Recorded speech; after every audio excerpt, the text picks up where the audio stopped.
Alaska is the 49th state of the United States. However, it was part of Russia till 1867. 154 years ago, Russia had to sell Alaska to America at a meager price of $7.2 million. But now, the estimated GDP of Alaska is estimated to be around $50 billion. When the Alaska Purchase Treaty was signed, Russia's expansion on the Pacific coast stopped in the North American continent. Even though the negotiation for the country went on for decades, the U.S. emerged as the great power in Asia-Pacific. U.S. Secretary of State William Seward played a crucial role in the treaty signed by U.S. President Andrew Johnson. But have you ever wondered, why did Russia need to sell Alaska, which is filled with natural resources? In the 16th century, Russia's total land area was just a fraction of what it is today. However, its eastern land expansion plan led to the country owning Alaska. The tributaries located in the region helped in the growth of commerce. In 1581, Russia captured the Khanate of Sibir, which marked the beginning of its conquest of Siberia.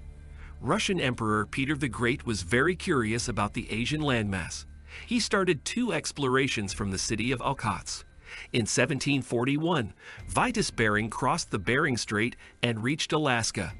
After this, he went to Mount St. Elias and Yakutat. However, he died in December 1741 due to scurvy during the Second Kamchatka expedition itself.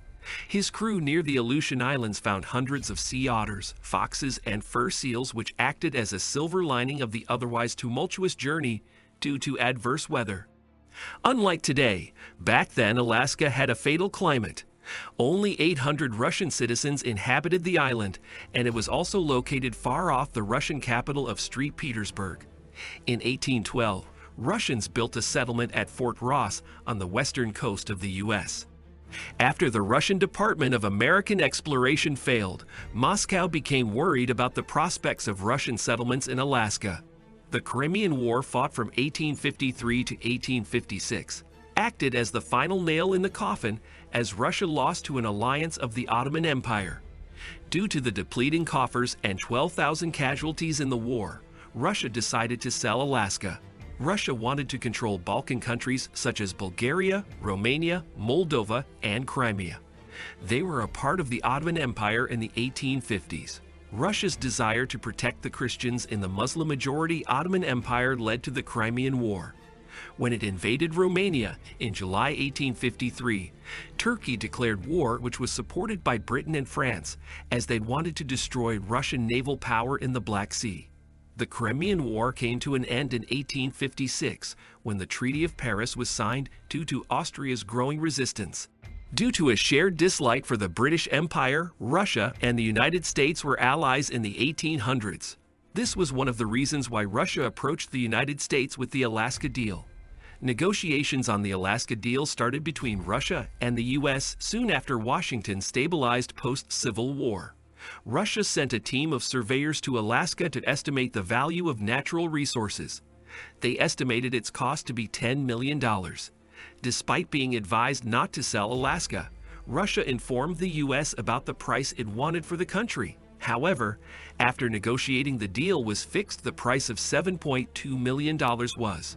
U.S. President Abraham Lincoln died on April 15, 1865. During the negotiations itself, and Andrew Johnson took over the Alaska Deal when he was elected as the new president. Russia had offered to sell Alaska to the U.S. in 1859, but it was busy with the Civil War. Seward and Russian minister to the United States Eduard de Stokel came to an agreement that the U.S. would pay $7.2 million to Russia. The U.S. Senate approved the deal on April 9, 1867. And thereafter, U.S. President Andrew Johnson signed the Alaska Treaty in May 1867.